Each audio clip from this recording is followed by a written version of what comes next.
हूँ, पहले इस्तेमाल करो, फिर विश्वास करो। विश्वास हो गया हो तो एक बार मेरे सम्मान में हाथ ऊपर करके ढंग से ताली बजाओ। ये देख लो, इतनी तो मैंने बिना पढ़े बजवा ली। अब ये जो लोग खड़े हैं, आप जो लोग एडिडास की टी शर्ट पहन के खड़े हैं, आप ब्रांडेड लोग हैं। हाँ, आप लेकिन आप बीच में खड़े थे, ऐसा लग रहा है जैसे उपचुनाव होने वाला है। अभी बाबा जी किसी को अवसर देंगे नहीं इतनी जल्दी। आप बैठो, विराजमान हो जाओ। हाँ, जो हाफ पैंट में आप गुरुवार के दिन भी इतने ही कपड़े पहनते हो क्या? मैं माँ सरस्वती को प्रणाम करता हूँ। बस हाथ जोड़ के, चेयरमैन साहब आपका पहला कार्यकाल है, शायद पहले ही कवि सम्मेलन है, इसका दूसरा है, इस कार्यक्रम को 2 दिन का कर दीजिए। एक दिन सम्मान समारोह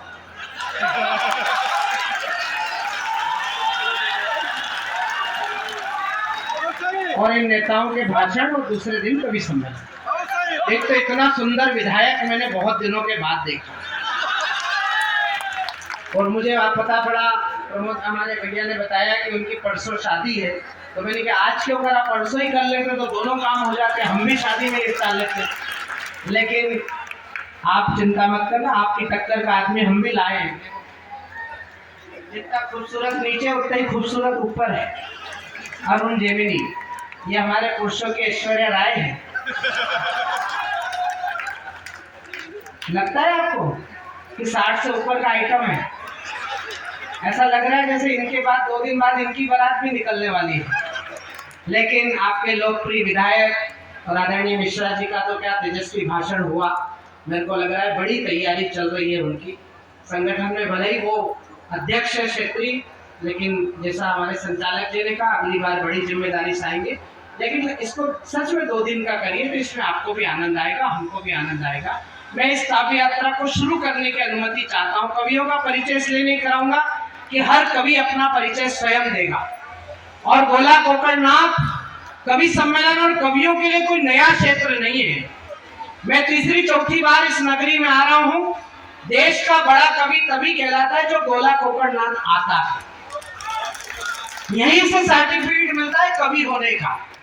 आप वो लोग हैं जो गुरु नानक संत कबीर जैसी के आंगन में पली हुई, कवि केशव के घर से बाहर निकली रत्नों से जड़ी हुई। जब मीरा की कटार बजी तो कृष्ण भक्ति में लीन हुई। मतिराम बिहारी घनानंद को मिली प्रेम में बड़ी हुई। जो जगन्नाथ रत्नाकर का गंगा अवतरण कराती है, ऋषि वाल्मीकि की वो पावन मीठी कविता कहलाती है। और वो कविता आज इन समर्थ कहारों के कंधे पर चढ़कर अपना दर्शन और प्रदर्शन आपके बीच प्रस्तुत करना चाहती है। हमारे बड़े भाई वेद अग्निहोत्री जी, डॉक्टर वेद अग्निहोत्री जी के आदेश पर ये कवि आए हैं। इन्होंने हमारा पेमेंट कम कराने में काफी मेहनत की है, तो एक बार तो वेद अग्निहोत्री जी के लिए आपकी जोरदार तालियां बजनी चाहिए, जिन्होंने बहुत मेहनत करके ये भारी भरकम टीम आपके सामने जुटाई है। मेरा कवियों से आग्रह रहेगा कि अपना संक्षिप्त काव्य पाठ रखेंगे तो भरपूर श्रोताओं के बीच में अरुण जेमिनी जी को भी अवसर कविता सुनाने का मिल जाएगा। उनकी पिछले 40 वर्षों की यात्रा है, और वो पहली बार इस शहर में कविता पढ़ने आए हैं। सोच लो, 40 साल में अगर कोई व्यक्ति पहली बार आता है तो दूसरी बार तो अगले जन्म में ही आ पाएगा। तो अगर आज उनका भरपूर उपयोग करना है, और हमारे रिंकू भैया ने मुंह मांगे पैसे दिए उनको, जितना उन्होंने मांगा उतना पैसा उनको दिया है, इसलिए उनका पैसा भी वसूल करने की जिम्मेदारी हमारी है। इसलिए आइए हम इस कवि सम्मेलन को बिना समय न गंवाए माँ की वंदना से शुरू करना चाहते हैं। आपने बहुत सारी माता बहनों का सम्मान किया, हमारी भाभी माँ जया जी का भी सम्मान हुआ। माँ के बारे में हमारे उज्जैन के एक कवि हुए मिश्रा जी, रमेश यादव सौज, जिन्होंने कहा, बहुत रोते हैं पर दामन हमारा नम नहीं होता, इन आंखों के बरसने का कोई मौसम नहीं होता, मैं अपने दुश्मनों के बीच भी महफूज रहता हूँ, मेरी माँ की दुआओं का खजाना कम नहीं। तालियां थोड़ी सी कमजोर रह गई, अपनी बार तालियों को बढ़ाना।